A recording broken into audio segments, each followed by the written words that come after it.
এই কাঠের ট্রেটা নতুন বানিয়েছি। আজকে এটা দিয়েই ডাইনিং টেবিলটা নতুনভাবে সাজাবো। হ্যালো বন্ধুরা, আসসালামু আলাইকুম।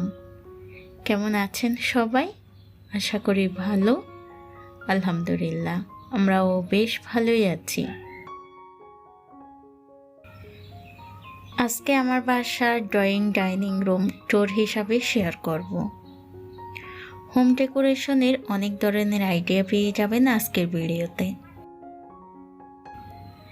আমার অনেক আপুরাই home tour, kitchen tour, living room tour, drawing dining tour এই ধরনের ভিডিওগুলো অনেক বেশি পছন্দ করেন।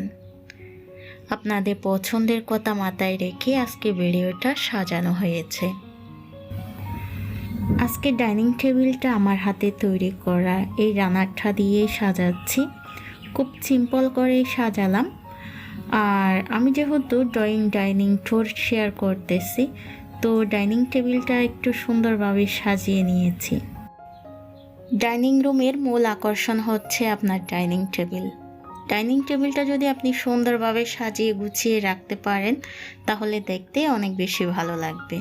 ও হ্যাঁ, ভিডিওর শুরুতেই আমার সকল প্রিয় আপুদেরকে বলতেছি, আমার বাসায় তেমন কোনো দামি ফার্নিচার নেই, দামি শোপিস নেই। আমার কাছে যা আছে তা দিয়েই আমার সংসারটা সাজিয়েছি।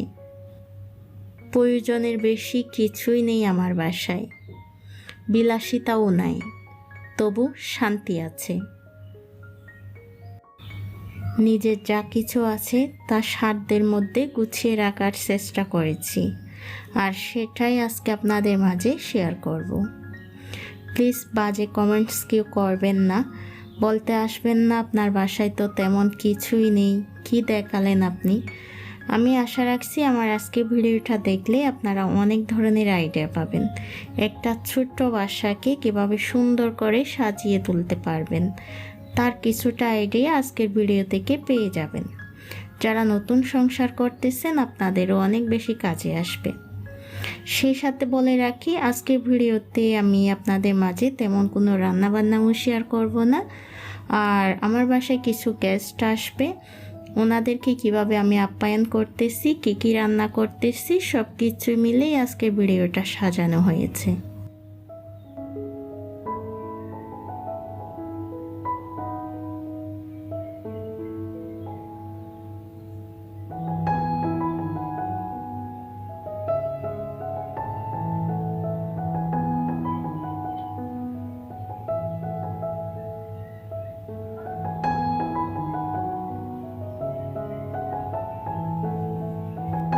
আমার বাসাটা হচ্ছে 2 বেডরুমের একটা বাসা। এখানে ড্রয়িং ডাইনিং একসাথে, আর এটা হচ্ছে মেন দরজা। এখানে দাঁড়ালে আপনি এক নজরে পুরো ড্রয়িং ডাইনিংটা দেখতে পারবেন। এখন আমি এক ঝলকে পুরো ড্রয়িং ডাইনিংটা একটু দেখিয়ে দিচ্ছি। আর এই ভিডিওটা আমি রেকর্ড করেছিলাম 25শে জানুয়ারি। আজকে ভিডিওটা আপলোড করতেছি যেহেতু বাসায় মেহমান আসবে, তো পুরো বাসাটা আমি গুছিয়ে নিয়েছি। এখন রান্নাঘরে আসলাম, কিছুটা রান্না আমার বাকি ছিল। আর মেহমান আসলে রান্নাগুলো আসলে একটু তাড়াহুড়ার মধ্যেই করি, তো ভিডিও রেকর্ড করি নাই আমি কোনো রেসিপি। এখন এখানে হাঁসের মাংসটা ভুনা করে নেব, সেই সাথে দেশি চিকেন রান্না করব। হাঁসের মাংস আর দেশি চিকেন এগুলো রান্না করতে একটু সময় লাগে, তো আমি এই দুটা রেসিপি একদম লাস্ট পর্যায়ে এসে রান্নাটা করতেছি। এখন সন্ধ্যা 6টায়, আর আমার বাসায় মেহমান আসবে রাত 8টার দিকে। ইনশাল্লাহ এর মধ্যে আমার সবগুলো রান্না হয়ে যাবে। এখন আমি রেসিপিগুলো চুলায় বসিয়ে আমার অন্যান্য কাজগুলো করব। তো বন্ধুরা, আমার আজকের ভিডিওর কোনো অংশ যদি আপনাদের কাছে ভালো লাগে, প্লিজ ভিডিওতে একটি লাইক দিয়ে ভিডিওটা কন্টিনিউ করতে পারেন। আপনার ছোট্ট একটা লাইক আমার ভিডিওটাকে আপনার মতো অনেকের সামনে তুলে ধরবে, আমার ভিডিওর সার্কুলেশনটা বাড়িয়ে দেবে। আপনি যদি আমার ভিডিও দেখতে পছন্দ করেন, তাহলে প্লিজ আমার অনুরোধটুকু একটু রাখবেন, আমার জন্য অনেক বড় একটা হেল্প হবে। আমি চুলায় রান্নাগুলো বসিয়ে এখন আসলাম আমার ওয়াল ক্যাবিনেটে। মেহমানদের জন্য যে কাচের প্লেট বাটিগুলো আমি ইউজ করব সেগুলোই বের করে নিচ্ছি। আর মেহমান আসার 1 ঘন্টা আগেই আমার সবগুলো কাজ আমি কমপ্লিট করে নিয়েছি।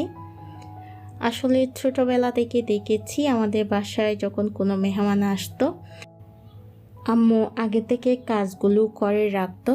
সেই সাথে আমরা 3 ভাই বোনকে নতুন জামা কাপড় পরিয়ে দিত, আম্মু পরিপাটি হয়ে থাকতো। ওই জিনিসটা না ছোটবেলা থেকে দেখতাম, তো এখন নিজেও একটু ফলো করার চেষ্টা করি। ভালো লাগে। আপনার মেহমানদের সামনে কাজ করতে টোটালি ভালো লাগে না।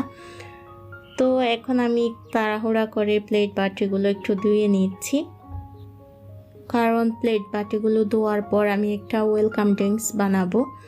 দুধ আর কলা দিয়ে একটা লাচ্ছির মতো করে বানিয়েছি। তো এখন আমার সব কাজ শেষ, আমি আমার বেডরুমে আসলাম। বাচ্চাদেরকে একটু রেডি করে দেব, সেই সাথে নিজেও রেডি হব।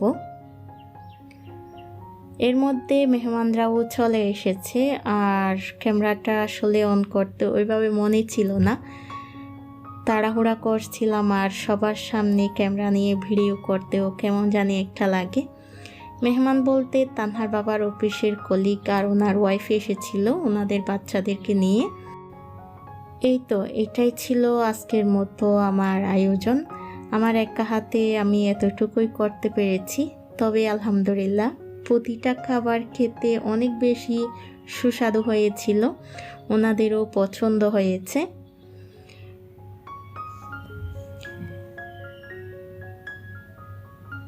খাবার খাওয়ার পর বেশ কিছুক্ষণ আমরা গল্প গুজব করলাম। এখন রাত 9টা মতো বাজতেছে। ওনারা যাওয়ার আগে আমি ওনাদেরকে চা দিয়েছিলাম, সেই সাথে একটু মিষ্টি দিয়েছিলাম, ফ্রুটস দিয়েছিলাম। সেগুলো আর ওইভাবে রেকর্ড করা হয়নি।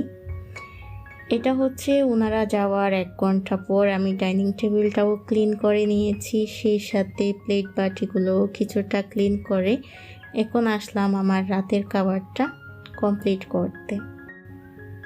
এইরকম আবুল তাবুল খাবারগুলো খেয়ে খান আমাকে একটু কমেন্টস করে জানাবেন। আমার কিন্তু খেতে বেশ ভালোই লাগে।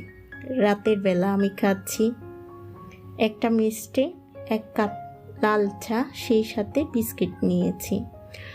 অনেক ধরনের তরকারি আছে, ভাত আছে, এগুলো আসলে আমার খেতে ইচ্ছে করছিল না। তানহার বাবা আমাকে বলছিল তুমি এগুলো কি খাও। আসলে মাঝে মধ্যে এই খাবারগুলো খেতে আমার বেশ ভালোই লাগে।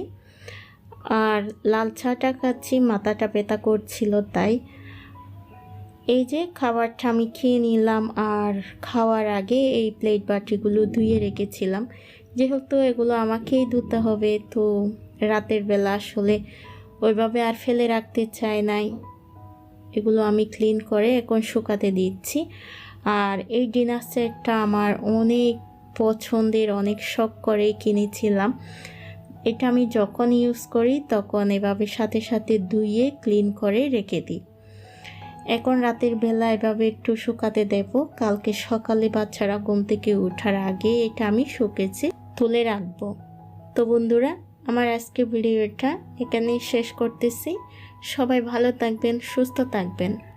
ও হ্যাঁ, আজকে ভিডিওতে যদি কোনো কিছু ভুল বলে থাকি কিংবা ভুল দেখিয়ে থাকি তাহলে প্লিজ ক্ষমা সুন্দর দৃষ্টিতে দেখবেন। তাহলে আজকের মতো বিদায় নিচ্ছি। ইনশাল্লাহ দেখা হবে আগামী বৃহস্পতিবারে নতুন ভিডিও নিয়ে। আল্লাহ হাফেজ। আসসালামু আলাইকুম।